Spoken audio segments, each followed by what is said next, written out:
नमस्कार, मैं अभिराज और आप देख रहे हैं वीके न्यूज। कुछ लोग ऐसे होते हैं जो कुत्ते की उस दुम की तरह होते हैं जो कभी सीधे नहीं हो सकते, या फिर ऐसा कह लीजिए कि ऐसे लोगों को गलत काम करने के इतने आदी हो चुके हैं कि उनके सुधरने की कोई गुंजाइश ही नहीं बची है। एक ऐसा ही मामला सामने आया है जिसमें एक बार फिर पुलिस ने मोहित गोयल को धर दबोचा है। जी हाँ, मोहित गोयल ये वही शख्स है जिसने रिंगिंग बेल्स को शुरू किया था। नाम सुना सुना सो तो लग ही रहा होगा। तो चलिए थोड़ा और जानकारी देते हुए आपको याद दिलाते हैं और कोशिश करते हैं कि आपको इस मोहित गोयल के बारे में पता चल जाए। ये मोहित गोयल वही लुटेरा है जिसने दुनिया का सबसे सस्ता mobile phone freedom 251 smartphone launch किया था। उसकी कीमत सिर्फ 251 रुपए थी, या फिर ये कह सकते हैं कि सिर्फ उसने उसे लॉन्च करने का एक झूठा वादा किया था, क्योंकि ये फोन कभी बाजार में आया ही नहीं। इस फोन को खरीदने के लिए पहले आप सबको 200 रुपए का रजिस्ट्रेशन करवाने के लिए कहा गया था, और उसी के तहत आपको बाद में पता चला था कि मोहित गोयल ने भारत के हर एक नागरिक के साथ फ्रॉड किया था। अब आप सोच रहे होंगे कि ये बात तो 4 साल पुरानी है, तो अब इसका नाम फिर से क्यों सामने आ रहा है? तो आपको बता दें, फ्रीडम 251 वाला वही मोहित गोयल अब फिर से नोएडा पुलिस के हाथों धर दबोचा गया है, और इस बार मामला ड्राई फ्रूट्स का है। मोहित गोयल पर आरोप है कि उसने ट्रेडर्स के साथ ड्राई फ्रूट्स की डील को लेकर करीब 200 करोड़ रुपए का घपला किया है। पुलिस के मुताबिक मोहित गोयल 5 और लोगों के साथ मिलकर नोएडा के सेक्टर 62 में एक ड्राई फ्रूट्स की कंपनी चला रहा था, जिसका नाम Dubai dry fruits and spices hub था। इसी के जरिए उसने इस फ्रॉड को अंजाम दिया है।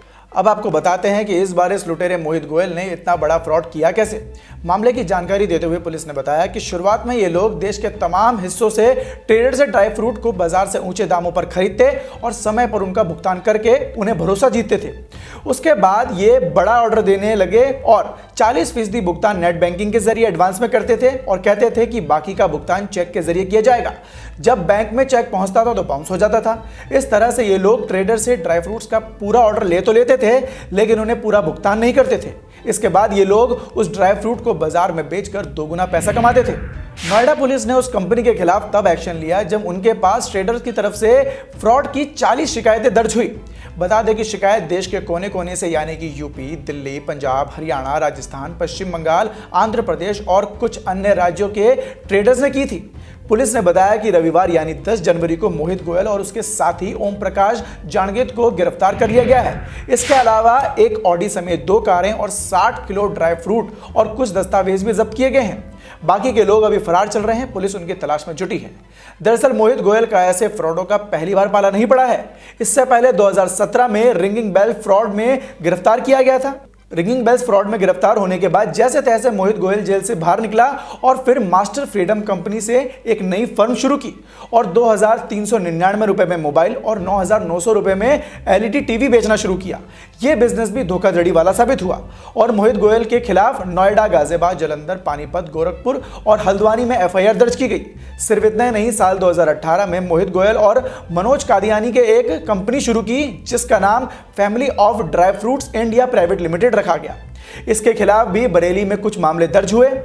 उसके बाद गुड़गांव में गोयल ने प्रदीप सिंह निर्वाण और कादियान के साथ मिलकर Shri Shyam trading dry fruits नाम से कंपनी शुरू की। उसके बाद आयुर्वेदिक कमोडिटीज नाम से एक और कंपनी शुरू की गई। इनमें से गोयल के खिलाफ शिकायतें और भी दर्ज होती गई और एफआईआर के मामले और भी बढ़ते गए। बता दें, मोहित ने एमबीए किया हुआ है और वो करीब 3 मामलों में अपनी गिरफ्तारी पर रोक लगाने में कामयाब रहा है। इसमें family of dry fruits India private limited, Shri Shyam trading dry fruits और आयुर्वेदिक कमोडिटीज कंपनी से जुड़े मामले भी शामिल हैं। सोमवार को सूरजपुर कोर्ट ने मोहित गोयल की सुनवाई हुई और इस बार भी उसने वकीलों की फौज खड़ी कर दी और जमानत पानी चाहिए। हालांकि कोर्ट ने जमानत देने से साफ इंकार कर दिया। शिकायतकर्ताओं ने कोर्ट के बाहर मोहित गोयल के खिलाफ नारेबाजी भी की। बाद में पुलिस थाने के बाहर इन शिकायतकर्ताओं ने नोएडा पुलिस जिंदाबाद के नारे भी लगाए। वैसे जिस तरह से नोएडा और उत्तर प्रदेश के बाकी इलाकों में मुख्यमंत्री योगी और प्रशासन मिलकर जो सफाई अभियान चला रहे हैं, उसे देखकर तो लगता है कि मोहित गोयल की अब खैर नहीं है। लेकिन अब देखना होगा कि न्यायालय मोहित को सजा दे पाती है और इन ट्रेडर्स को न्याय दिला पाती है या नहीं, या एक बार फिर मोहित कानूनी दांवपेच लगाकर रिहा हो जाएगा। इस खबर पर आपकी क्या राय है, हमें कमेंट सेक्शन में कमेंट कर जरूर बताएं। फिलहाल के लिए इस खबर में सिर्फ इतना ही। देश और दुनिया की ऐसी ताजा तमाम खबरों से जुड़े रहने के लिए देखते रहें वीके न्यूज। धन्यवाद।